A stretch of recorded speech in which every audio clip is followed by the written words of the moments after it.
et puis c'est pas une coïncidence gis nga fii. piscine bii fi ñu toog fii. fii la démissionné. oh.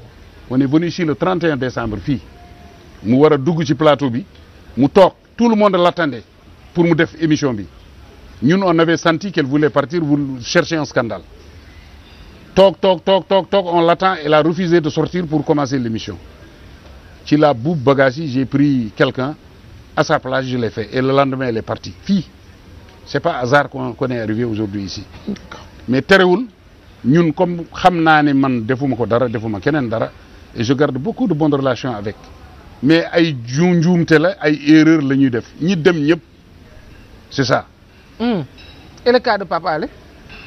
Pape Alé Niang dégg naa gis naa muy mbelelele di wax ne wey Mariam Ndiaye lii kii nangam El Hadj Ndiaye lii gëmloo nit ñi affaire Sonko musuma dàq Pape Alé à cause de Sonko. Ah bon? Non. Ah bon? ay yéen xam ngeen li tax ma dàq ko moom xam na li tax ma dàq ko su amee ngor na génne papier licenciement bi ma ko def. liñ ci bind li tax loolu. Mais pourquoi tout le temps muy génn vous jetez des pierres alors que vous nga xam les raisons valables yu tax moom mu licencier ko tout le temps mu génn wax et musuñu gis réponse PDG bu original sax. non y a pas de réponse PDG mais kuy mbow da ngay mbow rek mais moom xam na. Pape Alé dàq naa ko ñetti yoon. Ah bon? Oui. La première fois, c'est quand le livre de Latif Coulibaly est sorti. Il a monté une émission disant que j'ai été au courant à mon insu. Alors que moi, c'est le ministre aujourd'hui de la Justice qui est avocat, qui est un cousin à nous. Moi, m'a invité à Agni avec mon épouse. Moi, ñu yëgal ne tey am nañu gan bu rëy Latif Coulibaly. Mais un grand livre comme Latif, livre boobu am coow am problème. Tu l'amènes à une chaîne de télévision, c'est borom, il est là, il n'est pas au courant. Nema oui, j'ai dit ça à Tafa Diop, j'ai dit ça à Diou, j'ai dit ça à Diou. Non, il y a des choses yoo xam ne tu ne le dis à aucun intermédiaire. Borom nga koy wax. Il plonge avec toi et il te couvre. Il l'a pas fait. Yeewu na fii dem ci Yaya Jammeh, j'ai jamais été au courant. Yaya Jammeh moom moo mu ne ma waaw mais sa waay mbokka kii yoo kay tey Pape Alé mi ngi fii ma ne ah bon. Yaya Jammeh moom moo wax ma ko. J'ai jamais été au courant. te sooy dem di voyager dans un état nga yëg ko. jox nañ ko fi billet Makka ce billet 2STV lañ ci def pour Pape Alé Niang waroon nañu wax que Arabie Saoudite joxe na billet 2STV mu jël billet bi mais dama ko soxla di ko woo ma woo Pape Alé mu ne ma maa ngi nii Arabie Saoudite maa ngi Makka ma ne ko comment ça yaa ngi Makka noonu laa ko yëgee ma woo ambassade pour vérifier waa ji ne ma oui vous avez un billet 2STV on l'a donné ma ne ko c'est ça votre islam vous là. Ni ngeen di régler votre vous donnez des billets mais vous ces billets il fallait les envoyer à 2STV on prend le billet on lui donne noonu laa yëgee ne dem na mag waxuma dara. mais moom li mu génne di communiquer ci 31 décembre. mais ça c'est son problème sa problème am la man xam nga loolu faalewuma loolu.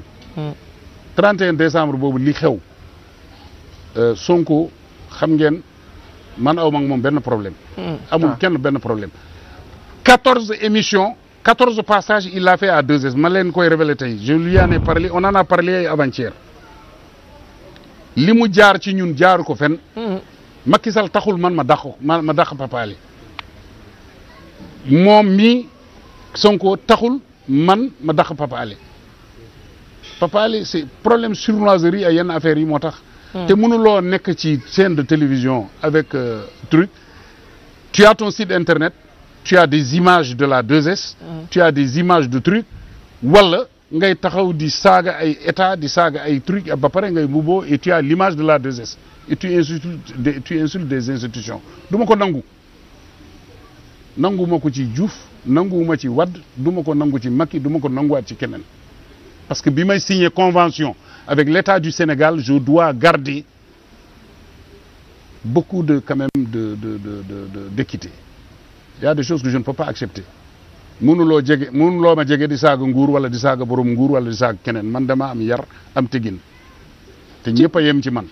mais est-ce que duñu dem problème bi lool la mais toujours est-il que moi j'ai pas eu de truc moom mooy génn di wax mais bala ngay xam kii loolu dégg naa muy wax ne way c'est dans le bureau que ça s'est passé Mariam Ndiaye wax naa ko lii Alaaji Ndiaye man seen nanga tudd sama tur loolu yëfu ñàkk fayda la. Tu ne peux pas travailler dans une entreprise tu discutes dans un bureau avec la patronne ou avec un agent ngay génn di tudd seen tur di raconter ce que tu as eu à faire donc l'histoire m'a donné raison parce que mënuloo dugg mënoon na noppi et Mariam Ndiaye wax na ma lii et j'ai parlé avec ça et puis c'est des mensonges jour boobu le 31 décembre pour que nit ñi xam